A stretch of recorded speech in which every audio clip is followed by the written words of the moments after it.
we are so glad that you're here with us, and you're going to hear a lot of good speeches. Maybe not tonight, but the rest of the week you hear great speeches and talks and lectures from many people: Glenn Strauss, Gene Hosher, Stan Pletcher, John Cropsey, Steve Anderson, a number of others. So we're excited to be working with them. I do get to serve you as a part of Vision Outreach International. And it's interesting today, I don't know if any of you ate over here at Chewy's. Did anybody eat at Chewy's today? A couple of you did. It's interesting, they bring you your silverware, and I was noticing on the back of your silverware, just in case you don't know, they have three prayers: a Protestant prayer, a Catholic prayer, and a Jewish prayer. And I thought, well, we could pray any one of these, but it reminded me that we need to be people of prayer. So the way I want to start is I want us just to take 60 seconds.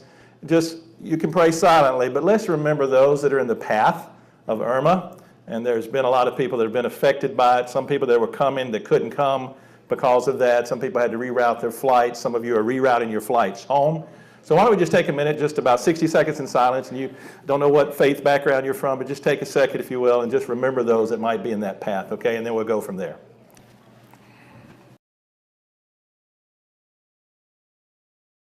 We pray, Father, that you'll watch after those in Irma's path, that you'll bless this meeting this weekend. In your name we pray. Amen. Well, I don't have any financial things to disclose except for the fact that I do hope all of you get involved in missions, and that you'll learn a procedure that you can use overseas, and that you'll support those groups that do. So just a word about myself in case you wanted to know who I am. I was born in Georgia, but now I live in Michigan. I never finished high school, but I do have a bachelor's and master's degree from college.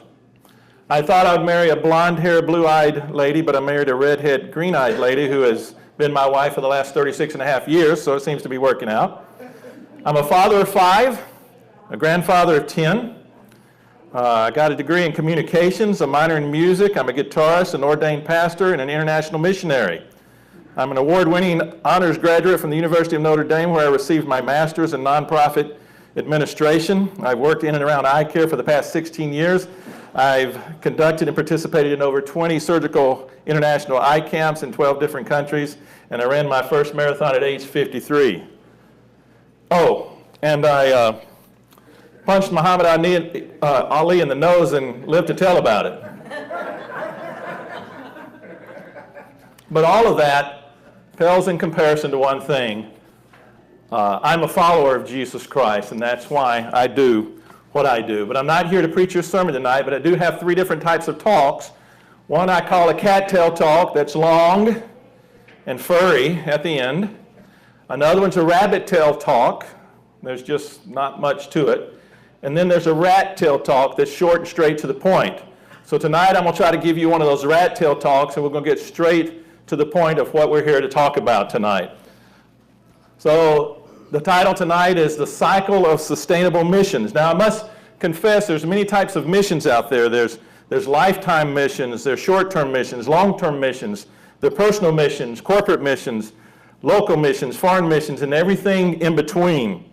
And even though Vision Outreach International is primarily a short-term mission organization, I believe that these principles will transcend time, and if you listen carefully, you can see how to use these principles in any type of mission. So what I'm going to do is I'm going to give you 4 of the principles. They're very simple. We're going to go around the cycle maybe 3 times. The first time for identification. I won't say much about the principles. Second time for explanation. And then the third time we'll talk about the application. So let's get to it. The first principle. They're very, very simple. Number 1, we do it. It's really hard to teach somebody something that you don't do. So if you're going to have a sustainable mission, it's best that you know what you're talking about. We do it. Now, if you've had a long day, if you listen for the first 3 minutes here, you'll get the principles, and then you can just rest the rest of the time. So first principle number 1, we do it. Principle number 2, we do it with others. Not rocket science. We do it, and then we do it with others. Principle number 3, others do it with us.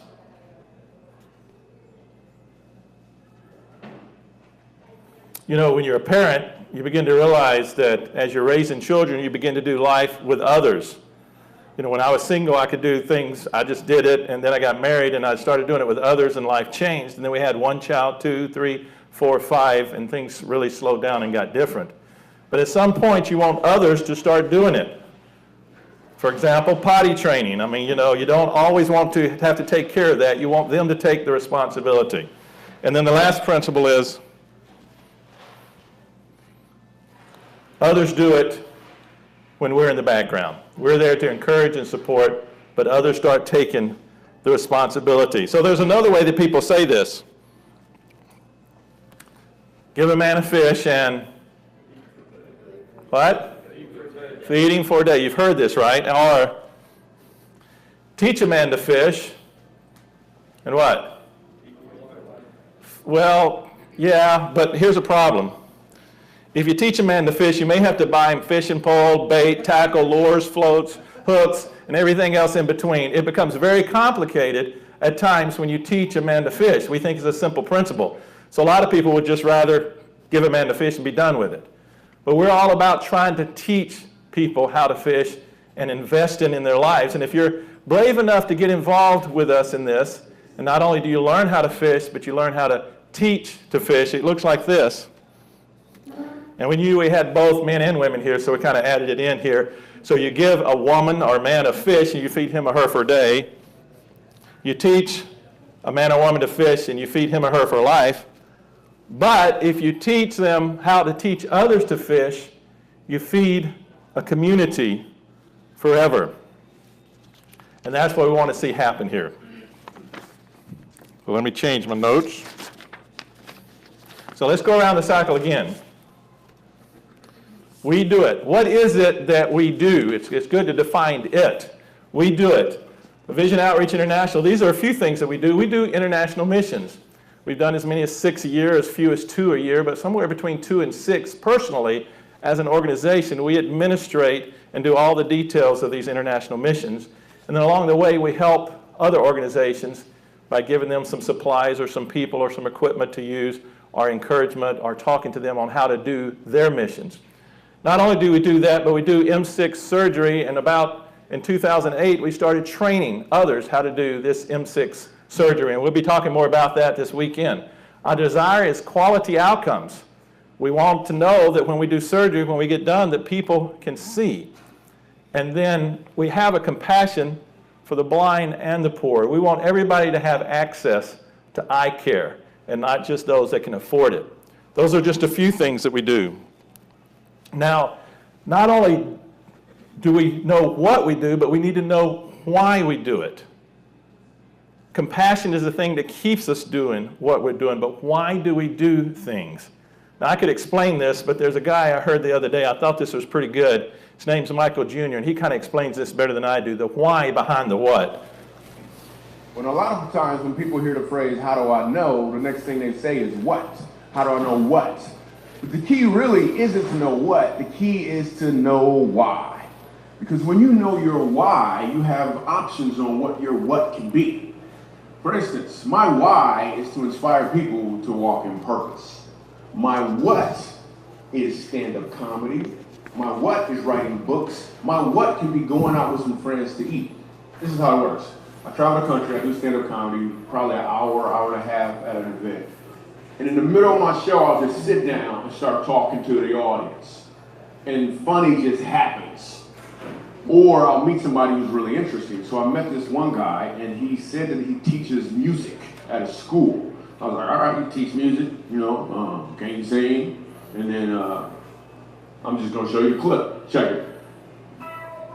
So you're a musical director? Yes, sir. All right, so let me get a couple bars of like Amazing Grace. Can you do the first part of that? Go ahead.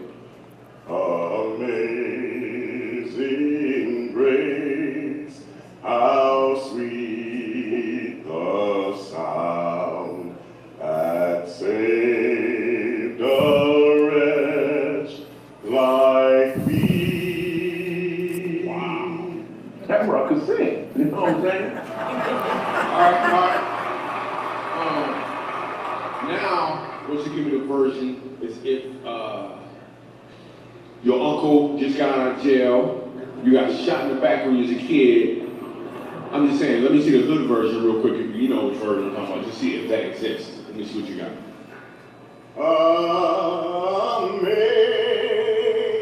Amazing grace, how sweet the sound that saved a wretch like me.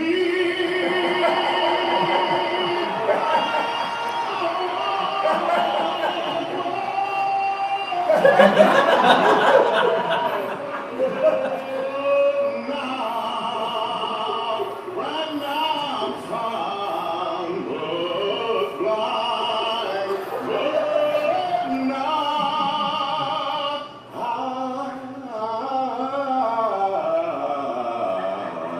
I see.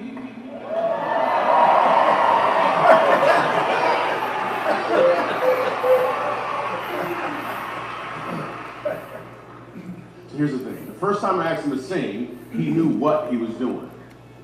The second time I asked him to sing, he knew why he was doing it. When you know your why, your what has more impact because you're walking in or towards your purpose. So if you know your why, your what has more impact. So what do? We do international missions. We help the blind. We help the poor. And this is our mission statement of Vision Outreach International: empowering the poor through sight restoration on a global scale in the name of Christ. And that's the why behind what we do. We also have a key verse that says this: Jesus had compassion on them and touched their eyes. Immediately they received their sight and they followed him. That pretty much sums it up. Compassion drives us on. We want to touch people's eyes, and we want them to see. And as a result, we want them to receive sight and choose to follow Christ. That's our desire as an organization. Many of you may have the same desires or may have different desires, but you need to know the why behind what you do.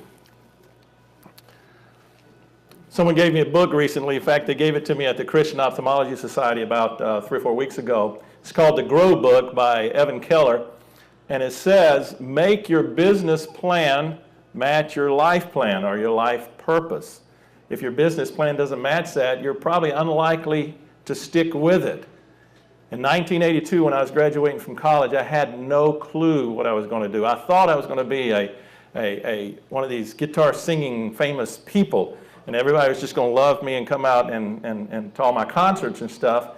And I figured, a guy came to me and said, I want you to start being a promotional manager for many of these groups out here, and you can go in the studio. And back then it was called an album, you know, one of those big black things. Now it's called a CD or an MP3 or probably something else nowadays. But I was going to have the opportunity to make one of those. And I thought, well, absolutely, well, maybe I better go out and think about it and pray about it. So I went out and I took a Bible and a pen and a journal. And for about 4 hours, I was out just thinking and reading. And after about 4 hours, I came to the scripture verse, and it just jumped off the page to me. And it says this: I've chosen you to open their eyes and to turn them from darkness to light and from the power of Satan to the power of God. Now, that has been my life plan since 1982. And I've been doing that in many different ways. And currently, I'm doing that in ophthalmology and working with many of you guys that do the same type of stuff around the world. So you need to make sure that your business plan, what you're doing, matches your life plan. Because what it takes to get you there keeps you there. If you go and you do MSICS and you do a mission trip because it's exciting, as soon as the excitement goes, you stop. If you go there to learn a new procedure and that's all you go there for, as soon as you know that procedure, you stop. But if you have a purpose that keeps driving you forward, you will keep not only learning, but teaching and training others to teach, to learn, to teach, and the cycle continues. We do it with others. What are some of the things we do? Well, the reason we do it with others is because others have different skill sets. We learn from others. We don't go just trying to teach them something. We want to learn what they know, and we want to be taught by them.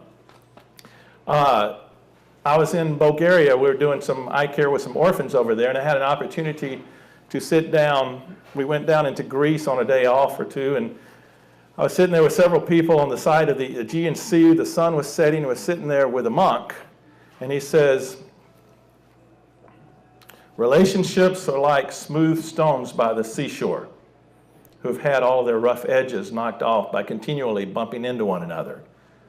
And so when you do things with others, you bump into one another. You get stuck once in a while, but you learn how to smooth out those edges and keep working. We realize if our desire is to change the world and to relieve the world of cataract blindness, that's huge, and we can't do it alone. We've got to do it as a group. We've got to keep working together. It creates synergy. It eliminates duplication. One time we did an eye brigade down in Honduras, and we just were not getting the patients that we wanted. And we wondered, what's the problem? We know there's a lot of need down here. We realized at the end of the week that 5 minutes down the road, there's another group doing the same exact thing, and neither one of us knew we were there. And so we began working with others to figure out where everybody's at so we don't duplicate efforts. We created a network called GSA, or Global Site Alliance, where we've got about 25 or 30 different mission organizations where we list the trips that different organizations are doing around the world. And we try to get information from doctors and what they want to do so that we can match the doctors with the trips. If you haven't been to Global Site Alliance, check that out sometimes. There's a big mission map there. We call it iHarmony. I always want to say eHarmony. It's kind of like iHarmony, but it's kind of like eHarmony, but you're matching doctors with missions. So that's what our desire is with that organization. So others do it with us. Now, if you notice in this picture here, this was just taken a couple of months ago. In the far left-hand corner down there's Dr. C. Aapko in 2008, I believe it was. Dr. Anderson, David Brown, myself, Dr. C. Aapko, we were all in Colombia together. And we were talking about MSICS and doing MSICS. And Dr. C. Aapko learned it. He began his own mission organization, and now he does some training for us. In the back, all the way in the back, is Dr. Lee from Hawaii. He just went down and was trained. He went to one of our training camps down in Paraguay and then came to work on this trip to be trained. And Dr. C. Aapko, if you see a lot of these people look kind of like Dr. C. Aapko. His sister's a nurse. He's got some kids there. His brother's a nurse anesthetist. His dad's a microbiologist. They have just kind of a family reunion every time they go off on a trip. And they just take the whole crew with them. And so I told them I was excited that they allowed me to join this C. Aapko family reunion on this last trip that we went on. But the question here is tough. When do you know it's time to pass the baton? Others do it with us. When do you know to pass something on? Any thoughts or ideas about that? Because that's a tough question for us all to answer. I don't know either, so let's move on. No, my thought is, to him much is given, much is required. With more freedom comes more responsibility. When the other people begin to take the responsibility, and to me, I want them to always to take the responsibility at least to the level that I take it or better. So I want them to take that. Don't want to take it lightly, but take it seriously and begin working at that level. And then others do it with us in the background. I found this on Facebook just a few days ago. Dr. Sal Hamer was trained at one of our camps years ago with Dr. Mejia in Honduras, and he wrote this on his Facebook. He said, left my home at 4 a.m. today, arrived in San Pedro Sula, Honduras a little after noon, avoiding Houston. Met my dear friends, Dr. Diego Patricia and Lorena Mejia. Did tritium surgery from 3 to 7 p.m. on people that really needed it. Tomorrow and Friday we'll do cataracts and glaucoma surgery and enjoy our time together. Sunday we'll do post-ops and I'll come home. What a life. So he's got it. He picked it up and he says, I want to do this. I want to keep doing this. And so he stays involved. And then Dr. C. Aapko and his family just got ahead of Hurricane Irma. They were down in Haiti and left a couple of days earlier. But you can see them and their family down there. They were just at a trip in DR in May, and now in September they're down in Haiti doing some work. So they continue to do the work.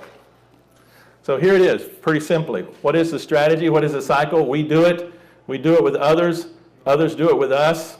And others do it with us in the background. Then the second cycle would be they do it or you do it. You do it with others. You do it. Others do it with you, and others do it with you in the background. This cycle continues to go and go. So simple laws of the harvest as you invest in other people. Number one, you reap what you sow. If you plant apple seeds, you're going to reap apples. So whatever you plant, you'll reap. You reap later than you sow. You don't reap before you sow. You have to sow first. And you reap typically more than you sow. Now, those are just a couple of things. Fruitfulness is not based on how many apples are on a tree, but how many trees are in an apple. There are a lot of fruit inside an apple, and we forget that many times. So here's just a few other thoughts. Learn your trade well. Someone told me, don't go anywhere alone. That way, you always have an opportunity to invest in another life, to talk to them about something that you're investing in, something that's important to you. Return on investment begins with making an investment. You make no investment, don't expect a return on investment. Start slow, learn well, teach even better. So here's kind of an interesting thing that just kind of blows me away. This is just a random example. If you took one person and invested in them for an entire year, training them, working with them, trying to get them to be the best at whatever they're doing and whatever area you're in, we're talking about ophthalmology right now, but if you invest in one person a year, at the end of that cycle, one becomes two. So at the end of the year, you have two. And if the two of you repeat that cycle the next year, at the end of 2 years, two becomes four. And then at the end of 3 years, four becomes 8. Do you know what that number would be if all of you continued to reinvest? No one dropped out, but you continued to invest over and over and over and over again for 30 years. Do you know how many people you would have invested in as a total group? More than 8, right? I'm going to give you the number. If you don't believe me, I encourage you to go do the math. There's the number. It's huge. Okay? That's why it's important to continue to invest and invest and invest. Somebody explained it to me, and I shared it with the Christian Ophthalmology Society. If you got paid 1 penny a day, and it doubled like that every day for 30 days, at the end of a month, you'd have over $10 million. That's pretty significant. That's why it's so important not only for you to learn a procedure, but you to learn how to train the procedure and then begin using it to train others. And not only train others, but train others to the point to where they're excited about even training more. This is what it may look like.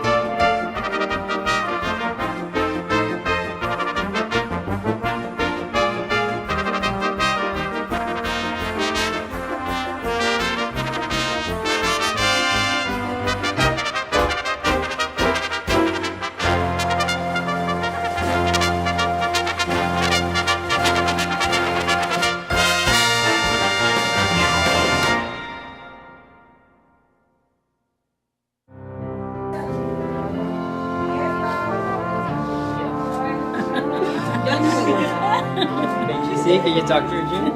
¿Cómo se siente, señora? Bien, gracias. Ya.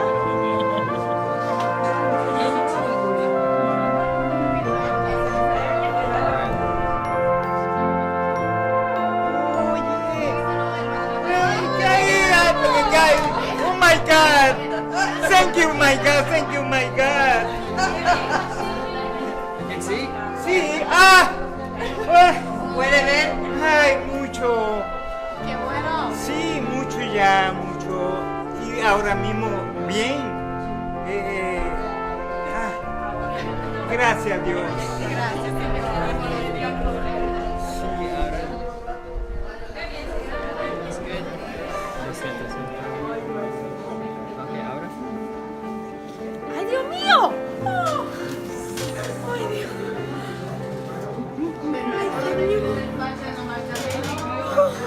Can you talk to her?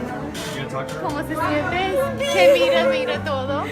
Perfecto. Perfecto, qué linda, qué linda. Ay, bueno. Tranquila, ¿se siente? Muy bien, excelente. Tenía mucho que no miraba así. ¿Hace cuántos años que no miraste bien? 4 años que no miraba bien. 4 years that she Y wasn't mirando, seeing. mira Evelyn. She can see Evelyn.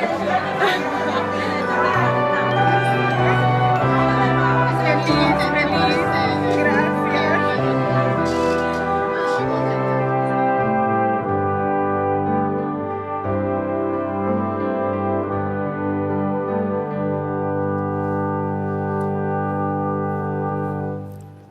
can honestly say what you do as ophthalmologists is life-changing. You may not recognize it here in the States as much, but when you go overseas and somebody's had to deal with cataracts for so long and haven't been able to see, it is truly life-changing. So the cycle, there it is. Again, just a couple of quick things, and I'm going to wind up here. So we told you what we do with others. Not only are we interested in training ophthalmologists, but you know, it takes more than just ophthalmologists to do trips. It takes administrators, it takes medical technicians, it takes other people. And we want to train the whole gamut as much as we can to teach people how to do these things. If you have people in your practice that's interested in going as a tech or an administrator, would love to talk to them, to help you as an organization start your own mission work out of your practice. We do it with others. We started years ago going to Honduras every year, and Dr. Mejia, that will be here tomorrow if he's not already here. I think he's flying in about 8:30. But he picked up on this and he became one of our trainers. We went down several years ago with Dr. Strauss and Dr. Brown. We went down to Dominican Republic, and Carlos Gomez had a heart to really want to start doing this MSICS training. So he became one of our trainers. I told you about Dancy Aapko doing some stuff. We've been to, you know, people are doing this in Ecuador, Tinwick, Haiti. Dr. Taylor, Jeff Taylor went with us to Ecuador, and now he went over to Kenya for a month, and then he's back and he's starting to do some training for us too. So I encourage you to think about those principles. And you can use this, like I said, in just about any mission endeavor. You can use it as a parent, you can use it in your clinic. You know, you do it with others do it, and others do it with you in the background. So that's our hope, that's our desire. We trust that you will learn some things tomorrow and in the coming days. And we are grateful to be serving you. Feel free to ask us questions, pick our brains. We want to hear from you. We want to know what you like, what you don't like, because we're not perfect at this. We're still learning, we're still struggling. But all of us together, I think, can do it all better than us individually. So thank you for being here tonight, and we look forward to a great day tomorrow. God bless.